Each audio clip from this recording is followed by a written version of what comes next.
This episode sponsored by the latest video editor Filmora 10 by Wondershare. With tons of easy to use features to get the best look out of your videos, Filmora is a great option for experienced editors or people just starting out. From different effects to filters, transactions, transitions, and even having a ton of its own royalty-free music, you can avoid copyright and make your videos really quickly. For example, the new auto highlight feature, which will cut clips shorter for you, perfect for YouTube Shorts and TikTok. And for those who have edited videos in the past, you always know that the pitch of music can be pretty out there, man. It could be really low, it could be really high, but Filmora's new audio normalization feature automatically corrects it for you. All of these features simplify your work and allows you to get videos out at a rapid pace. So guys, I definitely recommend to download Wondershare's Filmora 10, where the link will be in the description below. And you can try it out for free. But you have to keep in mind, the free trial will have a watermark. But we have a deal for you. If you comment what you think of the newest version of Filmora, the Filmora team will pick a lucky winner from each to give away a 1-year free license.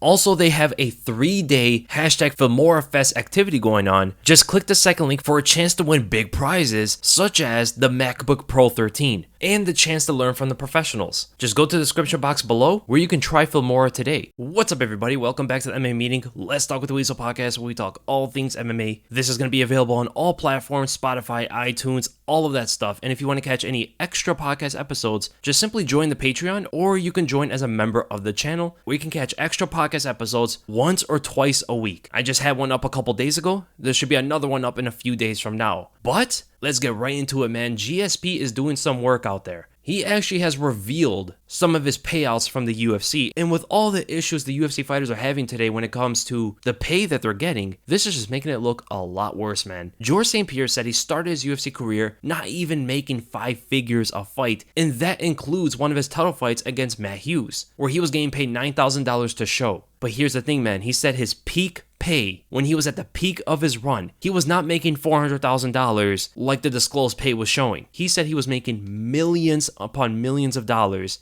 every single fight. He didn't necessarily say where that came from, whether it be the sponsors, whether it be the pay-per-view. I'm pretty sure the sponsors back then were paying a lot of money, but it just goes to show you that the fighters today are not making anywhere near what GSP was making during his title run. And he specifically said that he made $10 million fighting Michael Bisping when he came back. I honestly think $10 million is still below what he's worth, because the pay-per-view buys were over $800,000, right? If you scale the pay structure to Conor McGregor, who made $50 million to fight Khabib, that means GSP, as the major star of the show, should have gotten paid at least $15 million. But there are some other factors involved, such as there were other champions on the card, there were other big stars on the card as well, some great fights, so perhaps they couldn't pay GSP what he was actually worth, and they chipped off from him and gave that to the other fighters just to equal out the percentage that they're giving the fighters. Whereas on Conor McGregor cards, notice that there are not a lot of big stars usually on those. It's Conor McGregor who's taking the majority of the money from the card. Whereas for GSP, when he fought Michael Bisping,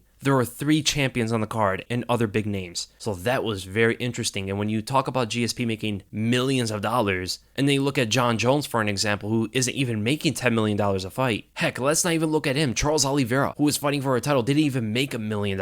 And the card did 300,000 pay-per-view buys. There's some sources out there saying that Nate Diaz barely made over $1 million in his last fight. And Israel Adesanya made like 1.3. I don't know if those numbers are true, but if that is true, that is terrible. Israel Adesanya should not be making less than $10 million a fight. If he's drawing like 600,000 at least, there's no way he should be making less than like $10 million. Making $1.3 million is a robbery in broad daylight. But there's other bad news here. Max Holloway has gotten injured, and his fight with Yair Rodriguez is going to be postponed. It looks like they're not going to find a replacement for Yair, but there is like Edson Barboza who threw his name in the hat, right? He'd be all up for a short-nosed fight with Yair Rodriguez. I hope they reconsider. I hope they do allow Edson Barboza to fight Yair, because we don't know how long it's going to take for Max Holloway to come back. I couldn't find what injury it was, but the fact that they're looking to postpone the fight means that the injury wasn't that bad. Still, man, this one hurts. As much as we believe that Max is going to completely dust Yair Rodriguez, it's still such an enticing fight. It's still so good. We haven't seen Yair fight in a pretty long time, and we always love seeing Holloway in there. But if you're an Islam Makhachev fan, you're possibly going to be able to see more of him, as he might get moved up from co-main event to main event 5-rounder. I hope they keep the 5-rounder if they move him up. And he does not have an easy opponent. Thiago Moises is a very dangerous fight for Makhachev. I'm really wondering how good his cardio is, because if he's able to go 5 rounds while preparing for a 3-round fight, that just seals the deal on his cardio. More questions will be answered if this move actually happens. But knowing the organization, you might see Miesha Tate versus Miriam Renault get bumped up to the main event. I don't think people are as excited for that fight as Islam versus Moises. But with one fight falling off, we have a fight actually getting made here. On July 31st, we have Askarov actually going up against Alex Perez. This makes me scratch my head a little bit because Askarov should be the next guy in line for a title shot. He has already cemented his claim to that. The only thing that might be a little bit of a drawback and may have pushed the UFC to decide to give him another fight is the fact that he missed weight against Joseph Benavidez. I think a lot of people are forgetting about that. Askarov weighed at 127 when he fought Benavidez, and that is not promising going into a title fight right afterwards. But he's the guy next in line. I don't think he needs this fight. He's made weight his entire career, besides the fight that was during COVID. This makes me think that they're probably looking at the trilogy with Moreno versus Figueiredo, and I do not like that for Figueiredo. I think Moreno's going to beat him even easier than last time. I think he's only getting better, while Deiveson Figueiredo is deteriorating himself, fighting at 125 pounds. Figueiredo needs to go up. Moreno might be a long-reigning champion in the 125-pound division, and Askarov should be the next guy in line to test Moreno's reign. But with all that, let's get right to the questions here. We're going to start with the most liked. We're going to start with Ted Bradby. How far can Kevin Holland go with his improved wrestling and distance management?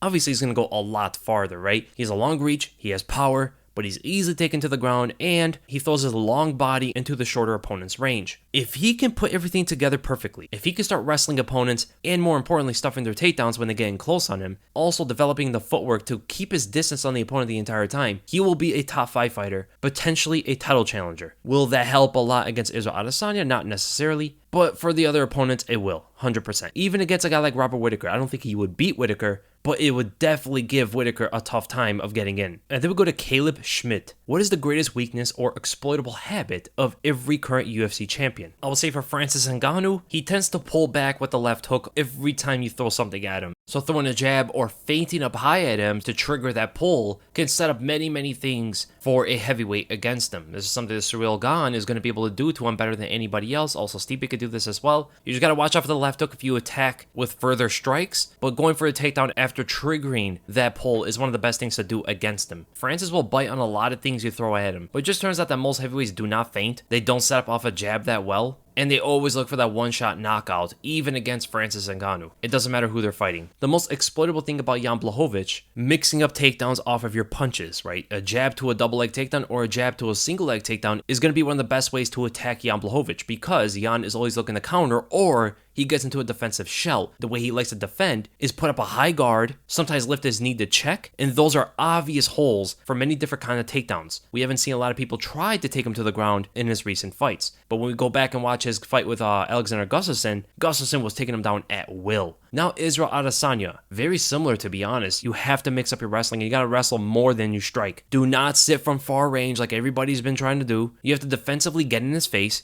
crowd him, smother him, and attempt takedowns instead of trying to take his head off. Now, his defense is actually really good, but you have to have a good drive with your takedowns. Marvin Vettori could have taken Adesanya to the ground, but he just didn't have the drive to do it. He had a good shot, but a bad drive. A guy with a good drive, such as actually there's like no one in the middleweight division that can do it right now. Even Derek Brunson doesn't have the best drive on his takedowns. If we had like a Yoel Romero who would attempt to wrestle a little bit more, that's the kind of drive that you need to take down Israel Adesanya. It's just that Yoel's shot selection isn't as great. And when you get Adesanya to the ground, you have to take the cage away from him. Do not attempt submissions. You have to go position before submission, just like Jan Blachowicz did. And it's very critical to take the cage away from him, because Adesanya loves to kick away from the cage and also wall walk. Another thing about Israel Adesanya is he tends to drop his hands before and after he throws them, depending on his footwork and head movement, as his primary defense. So he can be pretty susceptible to some counter punches, but you really have to get in close. But those entries from when he throws his punches, such as his straight right from orthodox, and he likes to really dig in his shoulder into it, his retraction is not going to be the greatest, and what you tend to see him do is shift backwards, and that lengthens his stride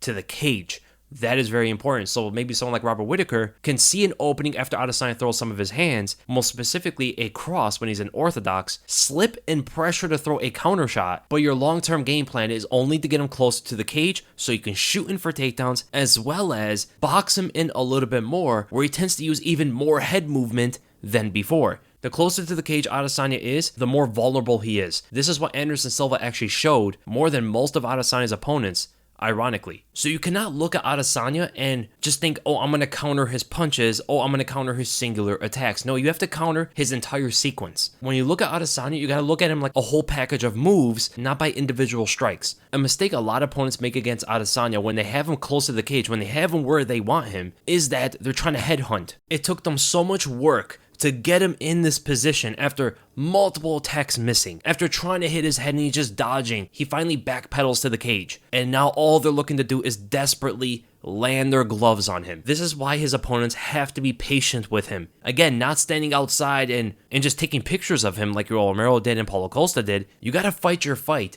You gotta back him to the cage, but you gotta do it patiently. You cannot rush things. Honestly, this is like the second coming of Anderson Silva. What did Anderson used to do back in the day when he put his back to the cage? They try to snipe at him. They try to take his head off. They're trying to knock this guy out, and he's just using his head movement. The only difference between Adesanya and Anderson Silva, of course, some of them more detail in their head movements and footwork. The method is kind of the same, but the style is a little bit different. Anderson was doing it in more of a showboaty way, getting in your head. Adesanya's creating illusions in front of you. He's trying to actually find a way out of there, whereas Anderson Silva plays with your head and puts his back to the cage when he could have exited. That's something that Adesanya will not do. But all in all, the method's kind of the same here. You're seeing what Anderson did to the older fighters, now Adesanya is doing that to the newer fighters. But who was the fighter to not let Anderson's antics against the cage get to him? It was Chris Weidman.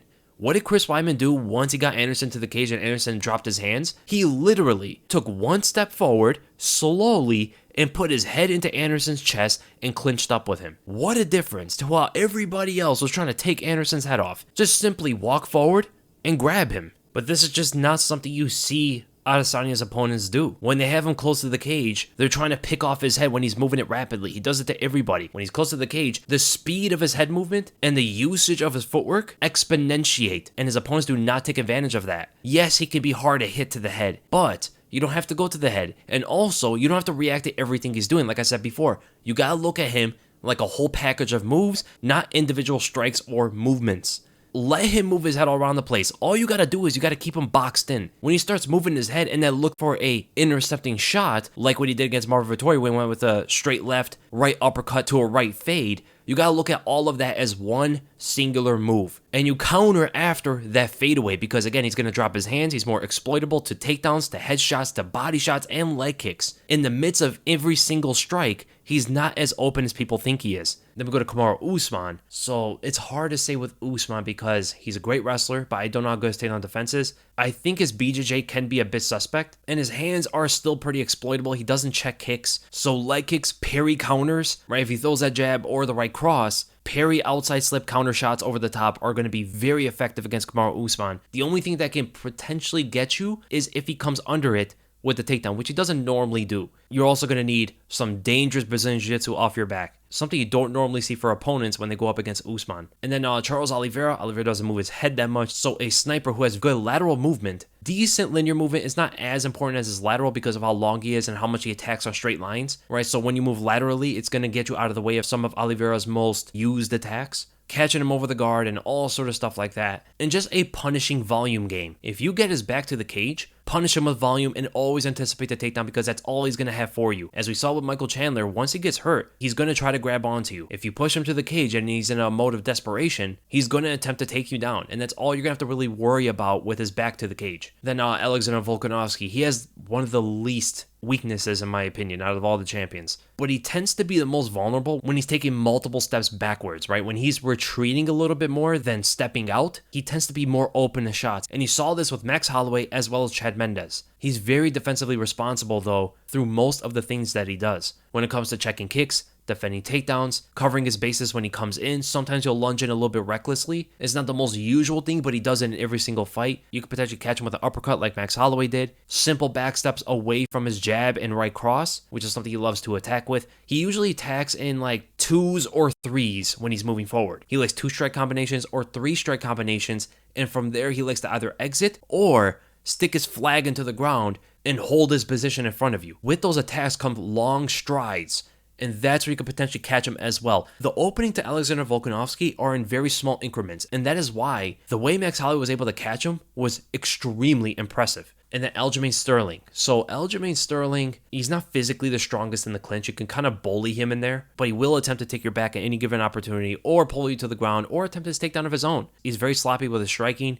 He has actually some of the most weaknesses out of all the champions right now. He's so much of a specialist when it comes to his Brazilian Jiu-Jitsu, and that's obviously going to leave a lot of holes in his striking. He does not defend kicks that well. He's very susceptible to pressure. His punches are all telegraphed, and if you're able to block a kick and enter behind it, he tends to panic just a little bit. But if you attempt to take him to the ground, you have to step away every single time. He's going to go for your leg. He's very good at wrapping you up, man. And then Brandon Moreno. So Moreno's jab is very effective, especially offensively, but he drops his hand almost every single time he throws it and just naturally keeps his hands low. And this is why in the first fight, Figueiredo was able to connect with his right hand, even though Brandon Moreno was keeping his hands up. The other thing about Brandon Moreno is if you're able to land on him, he will tend to get into brawling mode. He will start trading with you, but his trading tends to be a lot more looping punches, throwing from the shoulder. A lot of times they look like arm punches, and if you just tighten up your own shots on the inside of those, you'll win almost every single exchange, and you saw that with Figueiredo in the first fight. And then we talk about Amanda Nunes. I want to see someone throw kicks at her, especially leg kicks, because she does tend to keep a long bladed stance at times, and I wonder how many leg kicks will do her in, right? That power is going to have to be diminished after several calf kicks.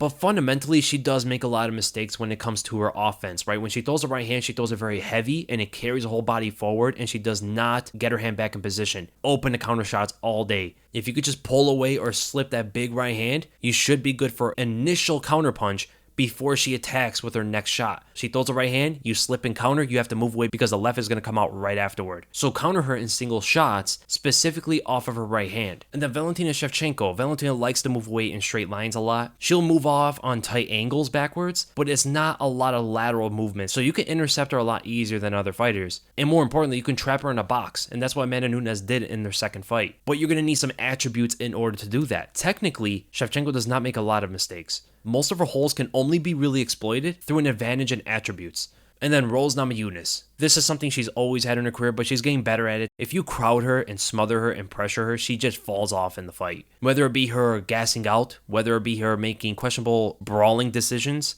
or you just simply take away her sniping ability. This is also going to be used with leg kicks in order to do that effectively. You have to crowd her, throw a lot of leg kicks, and she'll become a lot easier to handle. I wonder how opponents are going to be able to take her to the ground like Carla Esparza and hold positions, shutting down her scrambling submission game. So that is something to look forward in the future as well. And then we're going to Spectonymous. How does Leon stack up against Jorge Masvidal after his Nate Diaz performance? I think people are writing off Leon a little bit too much. He got caught by Nate Diaz. Stuff happens in a fight, man. He got complacent. He threw a big winging right hook. It was not the best punch to really throw. It was almost like an arm punch fully extended. He cannot throw that kind of stuff at Jorge Masvidal. That's never going to land. But it's the only reason why he got caught. Actually, the bigger criticism I had with Leon was him giving Nate Diaz too much respect. If he gives Jorge that much respect and moves away, gives Jorge a chance to control the fight, he's going to pay for that, man. Jorge is not that same kind of guy. He has way more dangerous aspects about him. For one, if he catches Leon like that, Leon will go out. Jorge is a lot more versatile than Nate Diaz, and he could attempt to take it to the ground. The thing better about Nate Diaz when Leon starts backing away is that Nate can smother him with his volume, right? That's not something that Jorge necessarily does. Jorge actually likes to keep the fight in the center of the octagon. That's the biggest thing I have against Leon Edwards going to a fight with Jorge, but to be honest here, Leon can beat Jorge, absolutely. He has all the skills and attributes to beat Jorge. It's just not going to be easy one way or the other. I think no matter what, that fight is going to be pretty competitive. They're both going to be in opposite stances, and what you see from Jorge usually is he likes to throw that body kick. He's one of the best body kickers in the entire sport. Actually,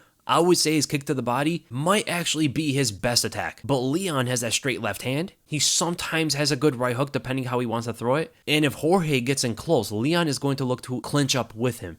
The thing about Jorge is he's a lot better backstepping than Nate Diaz was. When Nate was going forward, Leon was able to clinch him up. But against Jorge, I don't think he takes Jorge to the ground for one. Number two, Jorge is extremely dangerous in the clinch with his elbows. Give him a slight opening and he's exploding on you. He's done this to almost every fighter in the welterweight division. And number three, Jorge's a lot harder to clinch up when he's moving forward, because that backstep at times when he throws his shots is going to be a bit tricky for Leon in the beginning of the fight, but I think Leon will start to get the hang of it and adapt later. He's going to start start attacking a little bit longer, but that can also give Jorge an opportunity to explode and blitz on him instead of backstepping this time. So if Leon sees that Jorge enters with a 1-2, enters with a jab or left hook, and he knows that Jorge has been continuously backstepping away when Leon looks to clinch him up, Leon's going to attempt to pull back away from the punch and then counter with a long left straight or right hook or even a kick. What happens if Jorge mixes it up and blitzes him down, similar to how he did against, Darren Till, Nate Diaz, where he's not necessarily creating space between you two and he's now covering more space? He's going to run Leon over. So I think it's competitive, 100%. I see the fight almost 50-50 in my opinion. I think people have been a little bit too hard on Leon and just loving Nate Diaz. I mean, who doesn't love Nate Diaz at this point? It can be a bit blinding of Leon's actual skills and what he did against Nate.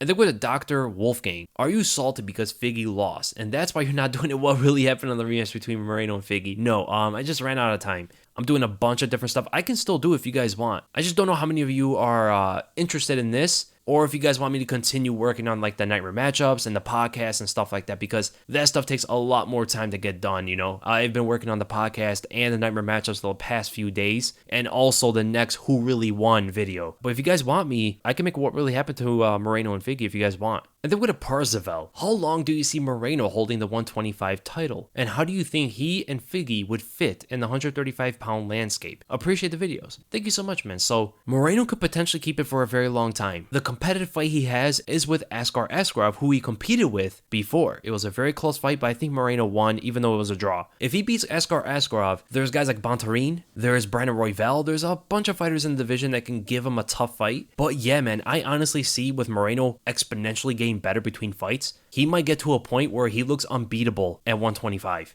I don't ever see him really going up to 135. He's a bit small. I mean, he's 5'7". He's really like 5'6". Maybe 5'5". He was almost same height as Figgy, but he is pretty skinny. He doesn't have the kind of build to be competitive at 135. I could be wrong there. It's just that that's how he physically looks at 125. So if he were to move up, I think he would be a top 10 fighter for sure, right? He has the skills and the technique to absolutely get it done against some of the best fighters in the world. I don't ever see him fighting for the belt though, unless he gets an immediate shot or something. But like building his way up 135, fighting the contenders, I don't see him making that title shot. Figgy, I actually don't see it as well. I see Figgy getting some really good wins, but also some bad losses, right? So like, let's say he knocks out Cody Garbrandt, which is a huge possibility. But he goes and fights Corey Sandhagen and ends up on the wrong hand of the highlight reel knockout. Or Piotr Jan tears him apart technically. A simple way you can think of Figueiredo up at 135 is like, what would a John Lineker at 135 look like if he had a dangerous Brazilian Jiu-Jitsu game? He was faster, he was longer, and he's a little bit more technical and much more athletic. He can get some nasty wins in there, 100%. But you're going to see him against some of the more technical fighters like a TJ Dillashaw, maybe a Piotr Jan or something like that, where they would most likely shut him down. Figgy's not going to be that competitive in those kind of stylistic fights. But here's the thing, man. He has the potential to beat anybody if his power follows him or magnifies. If he's more powerful at 135 than he was at 125, he could beat anybody in that division if he lands that one time. And then with a Dewani Glace. It's a weird one, but the most boring fight in each division. Oh, man, I don't even know. Are you talking about, like, of all time or what can happen? So I'm going to go from the past, right? Heavyweight Derek Lewis versus Francis Ngannou was horrendous. There was also Frank Mir versus Mirko Cro Cop was pretty boring. I'm trying to think of light heavyweight. Lyoto Machida versus Quentin Jackson. I don't know if it's the most, but it's the first one that came to my head. Middleweight had a lot of boring fights. I think it had the most boring fights out of every division. Anderson Silva versus Telis Latis. Anderson Silva versus Damian Maia. Israel Adesanya versus Waller Miro. Probably could take it. Nate Quarry versus Caleb Starnes. Was Colton Smith? No, Colton Smith was welterweight. Most of Elias Theodoro's fights, especially his fight with Sam Alvey. There were a lot of them. At welterweight, it's hard not to say Tyron Woodley versus Damian Maia. Lightweight, I'd probably say Gray Maynard versus Clay Guida, where Clay Guida would just fought so differently. He was just running around the octagon away from Gray Maynard the whole time. And it wasn't even like technical. He was like just literally retreating the whole fight. I don't know why, but I can't think of a featherweight fight that's been like that boring. But I'll skip the bantamweight. I don't know why I cannot think of a featherweight fight. Bantamweight probably has to be Uriah Faber versus Renan Barão, the first one. Even though it wasn't like crazy boring compared to these other fights. But it was still one of the most boring that I can remember. Then we'll go to Bossi. Since you were saying that Figgy would move up a division, how does a hydrated, powerful Figgy fare against the top 10 bantamweights? And then we'll go to the next question after that. So, top 10 bantamweights. I'm going to go through it really quickly. Against Merab Dvalishvili, I think Merab wins. I think he's a lot better than people anticipate, and I think his fight with Marlon Moraes might show everybody how great he actually is. Dominic Cruz, I think he beats Cruz. I think he beats Pedro Munoz. I think he beats Frankie Edgar. I think he beats Marlon Moraes. Marlon Moraes is too chinny these days. I think he beats Cody Garbrandt. I think he loses to Aldo, especially if it's 3 rounds. I think he loses to Rob Font. I think he loses to Corey Sandhagen, loses to Petr Yan, and loses to Aljamain Sterling. I think Sterling could possibly get him down. Very similar to the way Brandon Moreno did. He's also bigger than Moreno is. He's very good to get the opponent's back. A couple underhooks, a couple trips, and Figueiredo might be crashing into the mat harder than he did when he fought Brandon Moreno. So pretty much he would beat the majority of the lower end of the top 10. He loses to most of the top of them. He's successful. He'll be a top 10 fighter for sure. Potentially top 5 with the right matchups. And then your next question, I believe if UFC fighters got paid like boxers, then we'd see them fight once a year, and they would retire early. Do you agree, and could this harm the sport? Selfishly, I don't want this to happen as I want to see the best fights every few weeks, unless maybe contracted to fight 2 times a year, but deep down I admit they deserve to get paid equally to boxers. Always grateful for the content, Weasel. Thank you so much for the question, man. Very interesting here. So yes, if they get paid more, you will see a lot of fighters, especially early on. They're not going to fight as often, and they're going to retire a lot earlier. It's going to take a few years where fighters are used to this kind of pay, and it's just not enough anymore. They'll get to a place where they're not complacent. If they get the money now, the current fighters, because of what they knew they were getting like a year ago, they're going to be a lot more complacent with the new pay. But later on, where this pay is the norm, you're going to see fighters fight a lot more similar to how they're fighting now. So yes, if you do it right now, Volkanovski is not going to fight as much. Charles Oliveira is not going to fight as much. Adesanya might not fight as much. All these guys are not going to fight nearly as much because why would they have to? They're going to be a lot more comfortable with the pay. But Jiri Prochazka 2.0 that comes 10 years from now, that guy is not going to be complacent. All those fighters in the future are not going to be complacent at all. They're actually going to want more money than what boxers are getting. So yeah, I absolutely see what you're saying, man, because it would happen. But it is better for the fighters, and it's a better future for the sport. With more pay, you also will get better fighters. Once parents know what their kids can make getting to MMA, or let's say a teenager understands what he can get paid getting to MMA, you're going to see a lot more athletic fighters in there. You're going to see a lot more athletes who would have went to football or basketball, some of the freakish of freaks, step into MMA instead. And then we go to the MMA wizard. When you consider guys like Tony Ferguson, who made $155,000 to fight Perez while being the #1 contender, and Rory McDonald making only $59,000 a show versus Robbie Lawler in the title fight, should UFC fighters fight Jake Paul if they get offered the fight? Even if it means turning down a title fight because they will probably get the biggest paycheck of their life, personally, I think they should, since they're all prize fighters. Number one, for those who don't know, yeah, Rory McDonald only got paid $59,000 to show when he fought Robbie Lawler.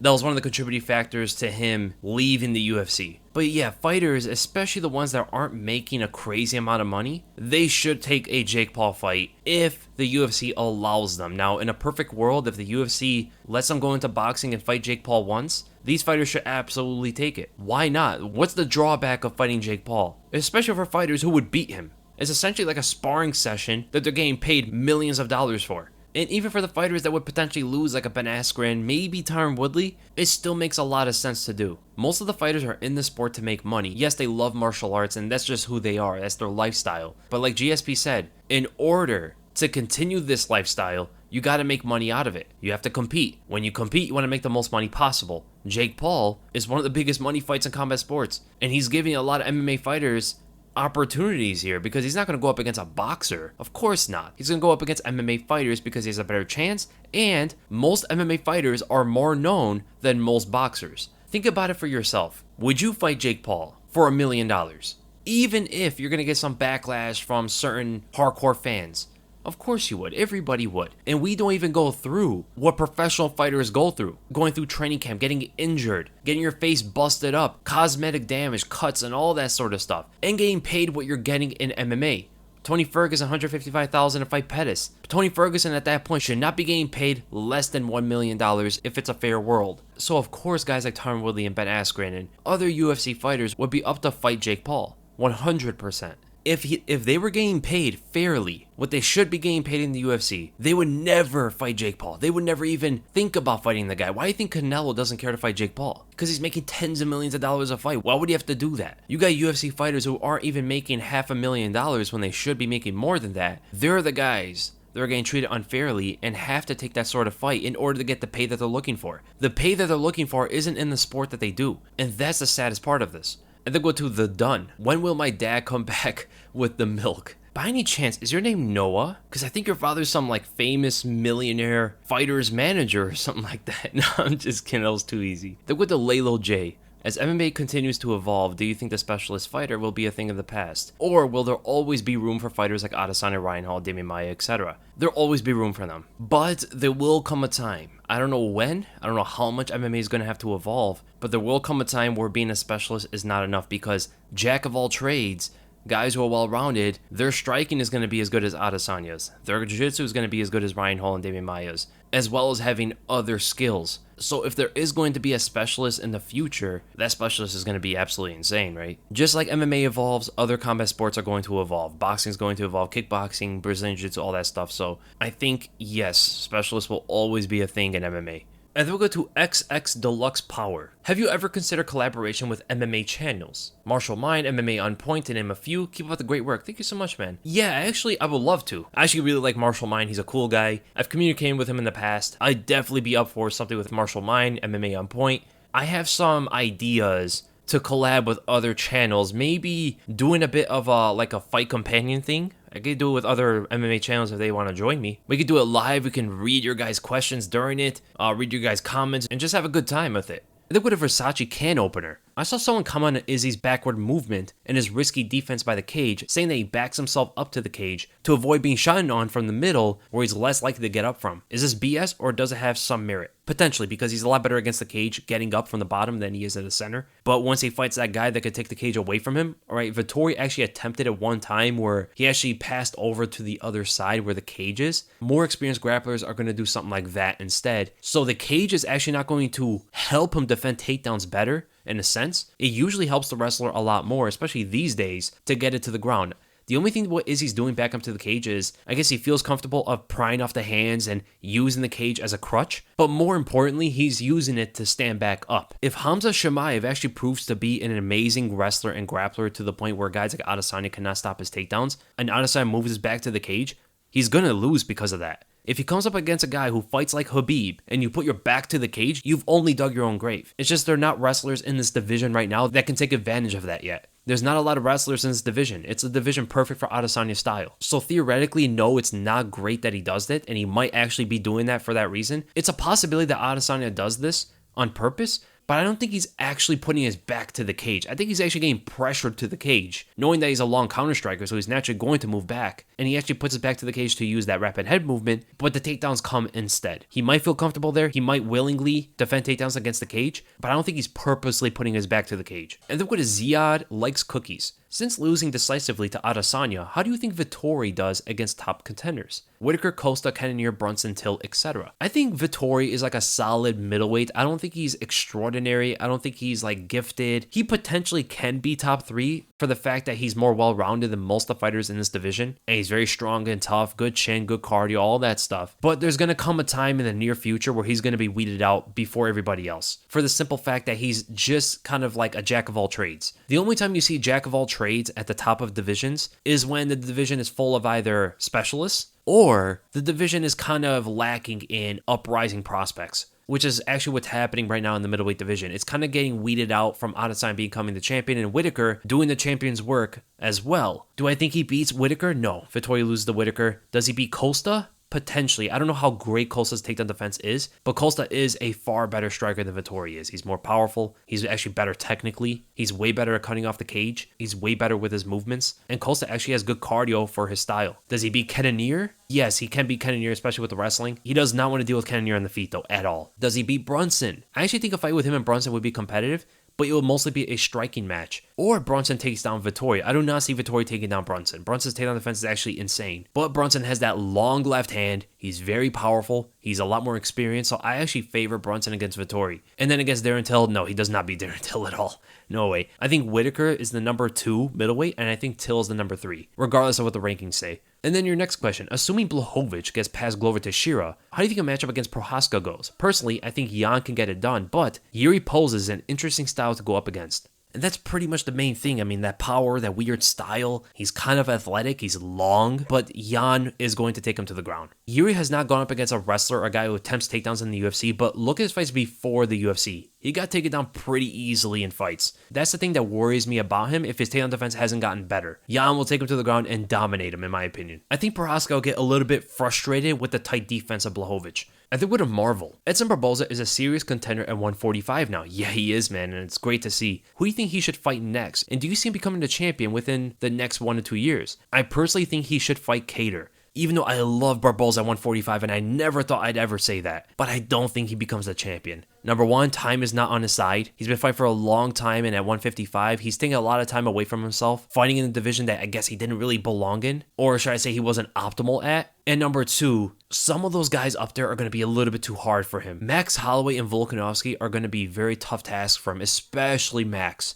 He's one of the only fighters right now, I think, that can convincingly take the first couple rounds away from Holloway, and not a lot of fighters can do that. Maybe Zabit and a fighter here and there, but Edson Barboza is definitely one of those guys. He just gets drowned out as the fight plays out. Volkanovski can actually be a competitive fight, but I think the pressure and how much Barboza kind of falls off with that pressure will also be his undoing in that one. It wouldn't be as rapid. He would be more competitive throughout the fight with Volkanovski, but taking the early rounds away from Volkanovski is going to be hard for Barboza to do than against Max Holloway. You say him fight Kattar. I think he beats Kattar. Leg kicks all day. He has a speed advantage with his hands. He's longer than Kattar. He has power to hurt Kattar, and especially coming off that beating to Max Holloway, I don't know how many shots Kattar can take anymore, man. And Barboza hits way harder than Holloway. That's a very good fight for Edson, but a bad fight for Kattar. It's actually so exciting knowing how great Barboza is competing at 145. And then with a Kevin Crawford, when is it too late to start combat sports? Or what are the best combat sports books? Too late to start combat sports, man. It's different for everybody. It depends how athletic you are. It depends if you had any martial arts training in the past. So it's different for every single person. That's why a guy like Alan Jouban can start in his mid to late 20s, and other fighters can't. He's just that athletic to do it, and he has that mindset. So too late, it's just a construct, man. It's hard to really know. If you feel good, if your mentality's right, if you have the passion for it, and especially if you have some martial arts training, I say even in your mid to late 20s, it's not too late to get in. I definitely probably say once you hit 30 years old, it's probably too late. Regardless of how competitive you are. Unless you want some fun fights,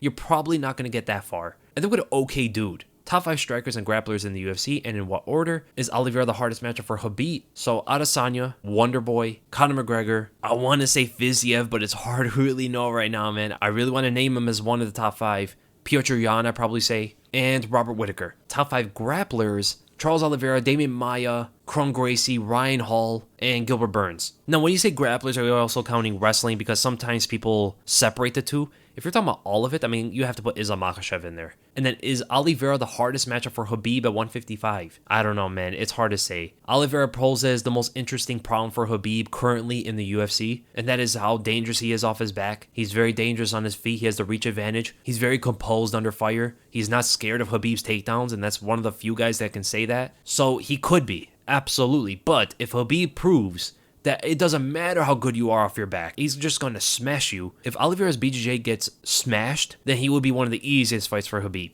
So I'm just going to say yes, Oliveira is the toughest matchup for Khabib at 155. Then Barboza versus Giga versus Yair for the best kicker. I'd probably say right now, it's Barboza. Yair is a flashy kicker, but he hasn't shown the same efficiency as Giga or Barboza yet. What I will say is Yair has the potential to be the best kicker in the UFC. If he focuses more on efficiency like he kind of is right now, he will prove to be the best kicker in the UFC. But right now, I would say Edson Barboza, he throws everything in the book, man. He's just the best kicker. His speed is outrageous. His power is outrageous. His technique is flawless. He throws every kind of kick in the book. His leg kicks, his body kicks, his head kicks, his spinning kicks. He throws side kicks. He throws everything, man. If you want to focus on getting better at kicks, study Barboza, man. And then, does one championship have any fighters that can give their UFC peers problems? Yes. Bibiano Fernandez is a monster. Angla Song is a monster as well. Then we go to Suhabi. Predictions for potential future fights. Ngannou versus Gan. I actually go with Gan. That's probably the hardest fight for Ngannou in the entire division right now. Blachowicz versus Ankalaev or Jiri. I think he beats Jiri, but that Ankalaev fight is probably going to go to like a split decision. That's a difficult fight. That's so technically close. It's really hard for me to pick on that one. They're both counter punches for the most part. If Blachowicz explodes and blitzes in and gets countered like he did against Thiago Santos, he gets a little bit more impatient, he might lose the fight. But if he sticks to his game and fights to win, that's either guy's fight, man. Adesanya versus Whittaker, guy with Adesanya. Usman versus Covington, Usman.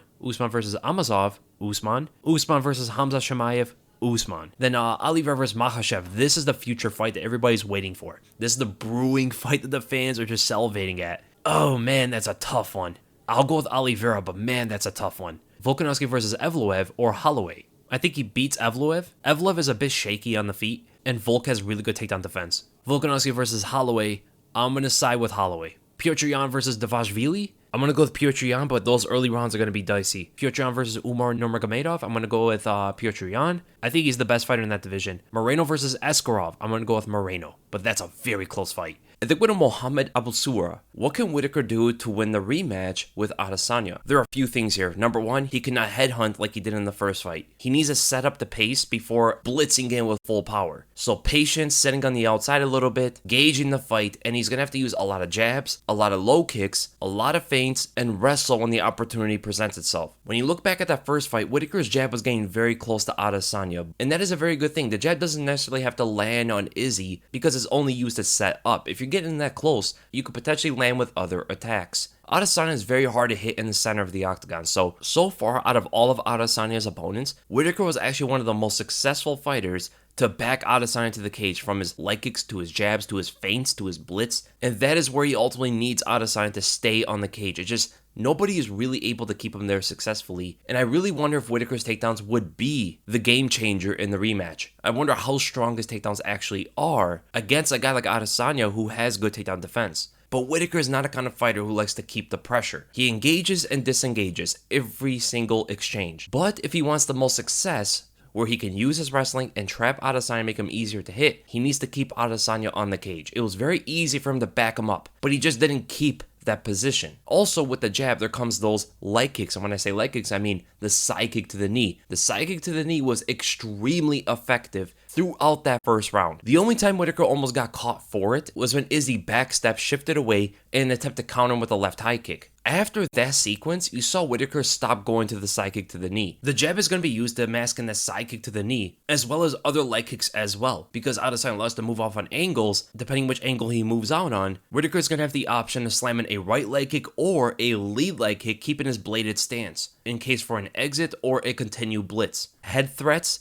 to low kicks, it tends to work on Adesanya. This can not only be jabs and stuff like that, it can be feints, because Izzy knows that Whittaker blitzes down at a blinding speed, so he has to give Whittaker that kind of respect from the outside. When Whittaker feints like he's going to come in on Izzy, there's going to be the opening to the leg kicks almost every single time. Unless Adesanya stops respecting and anticipating a head strike, once that comes, Whittaker can play the game a little bit and change it up to actually come up high with that blitz and catch Adesanya, but it cannot be a primary weapon. Whittaker's blitz to the head trying to knock out Adesanya has to be used in brief moments throughout the whole 5 rounds. Also, with the leg kicks, there come takedowns. With some of those lunging jabs can come a clinch as well. Try to wrap up Adesanya, get the double underhooks, and trip him to the ground. Or Whittaker can just simply use the double underhooks to walk Adesanya into the cage and work the position from there. Another very important reason as to why Whittaker cannot blitz down the way he normally does against Adesanya is because Izzy is very good at lateral movement. He'll angle off very well. He sidesteps your attacks, and that's what caused him to catch Whittaker at the end of the first round. He sidestepped Whittaker's blitz.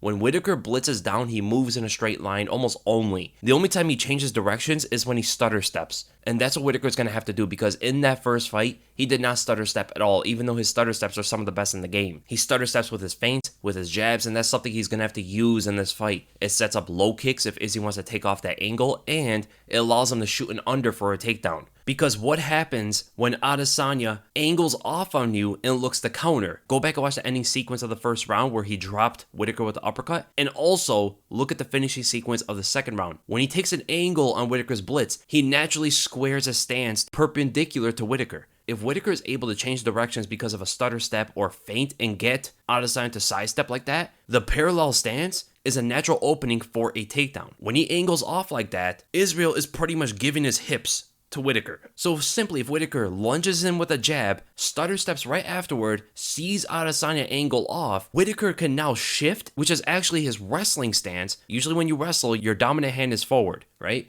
That's southpaw for Robert Whittaker. He has a natural shift into a double leg takedown on Adesanya. One of the biggest weaknesses Whittaker has are his exits from exchanges. You see him getting dropped multiple times because of this. Twice against Adesanya, against Romero, winging his punches, dropping his hands, and being defensively irresponsible as he exits the exchange. And against Adesanya, who's a sniper and looking to counter, and he moves off on angles, it creates for one of the most difficult matchups for Whittaker in that aspect. But do you know what could possibly solve a lot of Whittaker's exiting issues? Is if he wrestles at the end of his blitz or end of his exchanges instead of looking to exit instead. If he simply just shoots in on takedowns after everything he does, especially against someone like Adesanya, it's going to be way better off for him. And then with a Patrick Bursick, can Conor make adjustments needed to beat Dustin in the rematch? And does he really have a chance against Charles? Yes, absolutely. That Dustin fight is so 50-50. The leg kicks and some of the shifting takedowns from Dustin are still going to be a bit problematic for Conor. But Conor McGregor needs to implement more movement, more footwork, and he can't be so close to Dustin. The furthest up he wants to be in front of Dustin is like end of his punching range. Even there, it's a bit dicey for him because of the leg kicks from Dustin. But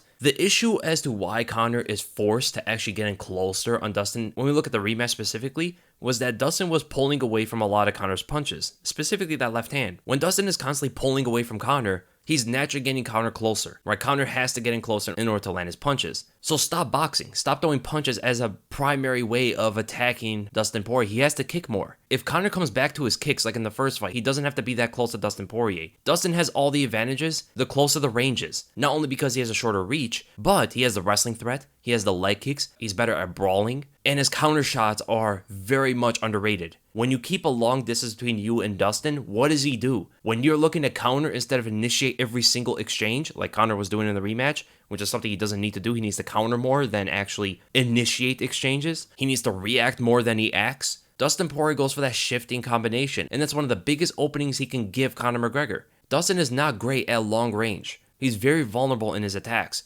and especially if Conor focuses on counterpunching a lot more, his chances of winning this fight skyrocket. But he looked to blow Dustin Poirier out in the second fight. Hopefully he comes in a little bit different, more kicks, counterpunching, reacting more than acting, also pressuring with feints and jabs and side kicks to the knee and some spinning kicks to the body. It'll be a lot better off for Conor McGregor. In the lightweight division, his kicks are like a thing of the past. The last time we've seen him with a heavy use of leg kicks was against Nate Diaz in the rematch, where he was exploiting the other southpaw's vulnerabilities to leg kicks, which Dustin Poirier is going to have as well. Not as bad as Nate Diaz, but Dustin doesn't check kicks that well either. But when you look back to his featherweight career, that was like the last time you saw him use a plethora of different kind of kicks, where he also had the bouncy footwork. He was doing spinning kicks, he was doing body kicks, and it's actually something we've seen in Conor McGregor's training videos. He's been throwing a lot of heavy kicks, Muay Thai style, and I wonder if that's something he's looking to enter into the Dustin fight with. Because here's the thing about Conor's kicks and why they were so effective. His kicks are so threatening because of how fast they are and powerful they are, and they come from different angles.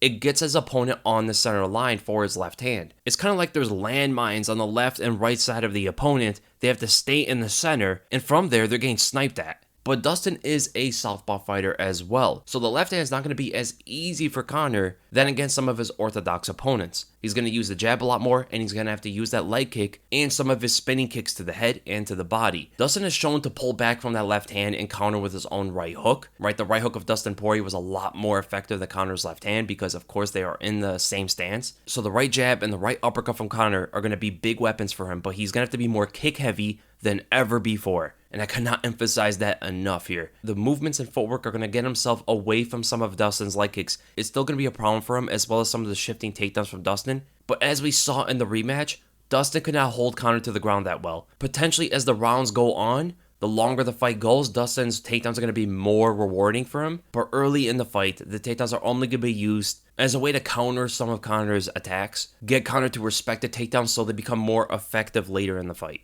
And then does he have a chance against Charles Oliveira? Yes, he does. The fact that Charles doesn't move his head and he attacks on straight lines, which is something that Conor does better than almost everybody. Charles is also an orthodox fighter, so the left hand is going to be open for Conor McGregor. There's a huge possibility Conor could knock out Charles Oliveira. If anybody's going to knock out Charles, it's probably going to be Conor McGregor. Or maybe Justin Gaethje. But the leg kicks, the front kicks, the takedowns from Charles are very difficult for Conor McGregor to handle, I think. And then with a cheese on everything. Prediction if Ferguson versus Nate Diaz was made. How would it make a difference at 155 or 170? Thanks, mate. This is a fight that would have been so good back in the day. But here's the issue with Tony Ferguson in 2021. If he is gun shy in front of Nate Diaz and getting pushed back as easily as he was against Charles Oliveira and Beneil Dariush, Nate Diaz might drown him under punches. Even though they're both older, they're both probably not in their prime anymore, Ferguson has fallen off way more than Nate Diaz has. Nate is not gun shy at all. He's still rather dangerous in some positions, whereas Ferguson seems to only be somewhat capable off his back these days. I hope Ferguson could bring that fire back in him and start throwing shots at his opponent, because his performance against Benito Dariush was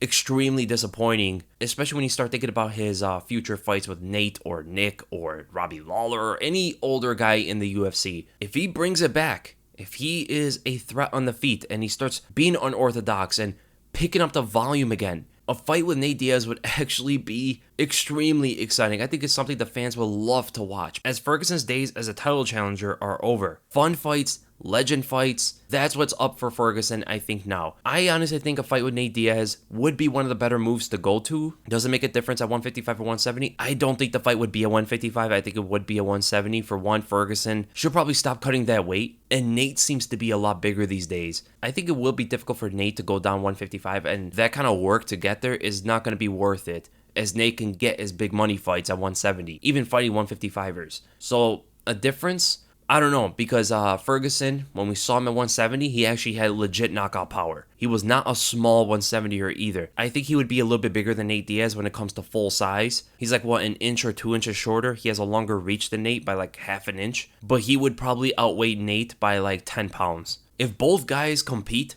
to the best of their abilities, Ferguson not gun shy and Nate doing what he's doing right now, I think the grappling would be insane. I think we might break the record for most strikes thrown in a fight. Both guys are super durable, even still today. Just full guts, chin, heart being displayed by both fighters. I love this kind of fight, man. Part of me hates it because the loser, or potentially both fighters, will not come out of that fight the same as they entered, but it has the potential to be one of the best fights of all time. I do have Nate Diaz winning, though. In their primes, I think Tony Ferguson destroys Nate Diaz. Then with a VJ, did it frustrate you seeing Nate not going for the finish against Leon? Honestly, live it didn't. I was just enjoying the show, but when I watched it back, oh my, Nate could have gotten the finish there. There was like a good 5 seconds before he actually pounced on Leon. He was pointing and taunting, and Leon was slowly recovering from the damage. Even during some of Nate's flurries, Leon was still kind of out of it. So you got to give credit to Leon for surviving even under the fire. But immediately after the left hand landed, if Nate pounced on him, we might have witnessed one of the biggest upsets in UFC history. Not only from the betting odds like before the fight, but I'm talking about 4 rounds down, getting dominated in some positions. He's cut up, his leg is damaged. It looks like there's no hope for Nate Diaz because he's not known to have fight-changing power. I need to see the odds of Nate Diaz winning by a 5th round TKO live on the betting odds, because it had to have been like a plus 3,000 or something crazy, you know? If Nate secured his win, that would have been one of the most legendary finishes we've ever seen at MMA. It would be something that would be played for decades, man. Man, but showboating. That got in the way of a historic victory for Nate Diaz, man. The more you think about it, the more frustrating it is, man. And then with a proud Welshman, any thoughts on Claressa Shields' MMA debut fight and her future in MMA? Thanks for the great content as always. Oh, no problem, man. So, Claressa Shields, her hands were terrifying. Not only does she have incredible power, but the speed of her hands are blinding, man. No woman in MMA is that menacing with her hands, and not even Amanda Nunes is. And I see some people knocking her for her Brazilian Jiu-Jitsu, not being able to get off her back that well, being flat on the mat, and all the fundamental errors that she made. But people have to remember it's her MMA debut. It's her first fight in MMA after training for a couple years. How old is she? She's 26 years old, man. Yeah, she's gonna be a problem later down the road. She cannot go up against difficult competition right now. She needs to fight the lower end of women's MMA and build her confidence, build her skills. And once we get like 10 fights in, then she should fight someone with a bit of a name. As long as she develops good takedown defense, good ability to scramble off of her feet because she does seem very explosive, good leg kicks and body kicks, she has some thick legs, and if she learns how to throw fundamental kicks correctly, she's going to be doing more damage than on people's chins. And maybe one day attempting takedowns of her own. Look at Holly Holm for an example. Holly Holm was able to transition to MMA pretty well, especially when you talk about her wrestling and her kicks. Right, Holly Holm fought Ronda Rousey in her 10th professional fight. And not only did she box her up and kick her up, she took her to the ground, man. She took an Olympic judoka to the ground. And not only that, Holly Holm fought Raquel Pennington and Mary Renault before that fight. And Holly Holm entered MMA at a later stage of her life. Claressa Shields is only 26 years old. She's very athletic and very, very powerful. She's much more powerful than Holly Holm was. So Claressa Shields' future in MMA is extremely bright. She's training at Jackson Wink, so that's a bit iffy. I wonder if John Jones can get to her, not with drugs, but with some of his techniques like kicks and takedowns. And maybe Holly Holm could teach her some things over there. I mean, she came from boxing, had a rather successful career, but they have to not teach her to throw like side kicks to the knee right now. She needs to throw fundamental kicks before getting to the flashiness, because fundamentals at this stage of her career is the most important thing. There's one issue though. She's pretty big, so she potentially might just stay at PFL. You know, the UFC doesn't have a 155-pound division. I don't think they ever will. So if she's ever going to fight someone like Amanda Nunes or Chris Cyborg, it's going to have to be like a open weight or super fight kind of thing where they possibly move up to her weight class or just allow them to fight at whatever weight they want. But I know the fight that's brewing up at the moment. They want to do Claressa Shields versus Kayla Harrison down the road. It should not happen right now, but probably in a couple years it can happen. And then with a Skeef, how does Izzy do against the rest of the light heavyweight division besides Jan? He beats Jamal Hill, he beats Jimmy Crute, he beats Serkunov, he beats Paul Craig, he beats Ryan Spann, he beats Johnny Walker, he beats Krylov, he beats Uzdemir. Difficult fight with Ankalaev. This is a tough one for him because if Ankalaev starts wrestling, he would probably beat Adesanya. I go with Ankalaev. Izzy beats Smith, destroys Dominic Reyes, destroys Thiago Santos. He edges out Rakic, he beats Prochazka, and I don't know about the Glover Teixeira fight, man. If Glover takes him down, that fight is over. If I pick against Teixeira, it's for the same reason as why I picked against him before, against, Thiago Santos and Anthony Smith. These guys are fast, they have good movement, they can get away from Glover, and just pick them apart from a distance into eventual TKO or knockout. That's the same reason why I would pick Adesanya, but Teixeira's proven me wrong about this game plan. He's not as chinny as I thought he was, and he's able to get his hands on his opponent a lot easier than I anticipated, so I would say Teixeira beats Adesanya. Then we go to Lil_Yas. Your Mystic predictions. Colby versus Usman 2, gotta go with Usman. Conor versus Dustin 3, I'll lean Conor McGregor. Derek Lewis versus Francis Ngannou, gotta go with Ngannou. Big fan, brother. Thank you so much, man. Then we go to Chizu Kui. With Izzy racking up another win at middleweight, where does he stack up among the greatest middleweights of all time? How far is he to becoming the middleweight GOAT? Love your videos, man. Keep up the good work. Thank you so much, man. So, right now, he's my number 2. He's my second greatest of all time fighter. Whittaker, I believe, is number 3. Now, if you want to bring PEDs into the equation and disqualify anybody who popped, then Adesanya is the greatest middleweight of all time. But if you want to count Anderson Silva, it's difficult to get there. I would say Adesanya in the middleweight division so far has beaten better competition, but the longevity is just not even close right now. Anderson has the longest win streak in the UFC. He has the second most title defenses at 10. Adesanya has 3, which ties with Chris Weidman. He has 5 title wins, whereas Anderson had 11. And they both have really good performances, but I would say Anderson's performances, his knockouts and all that, are a bit better than some of Adesanya's. So he is a bit behind, maybe like 2 to 3 years. He could possibly surpass Anderson Silva, but right now, it's too soon to say so. He's number 2 in my book, and a little bit of distance between him and Anderson. And that's the end of the episode, guys. So I hope you guys enjoyed it. And if you did, make sure to thumbs up. If you enjoyed my content, make sure to subscribe. Again, if you guys want any extra podcast episodes, just join as a member or join my Patreon. You get the same episodes for both, where I upload like once to twice a week. And I'm actually going to be breaking down one of the viewers' fights on Patreon. That's something I want to do from now on. If you guys have any fights you guys want me to break down personally, or any sparring sessions or something like that, I'm actually very much looking forward to breaking that down for you guys. Just make sure to join Patreon or as a member in order to do that. And I'll see you guys in the next episode.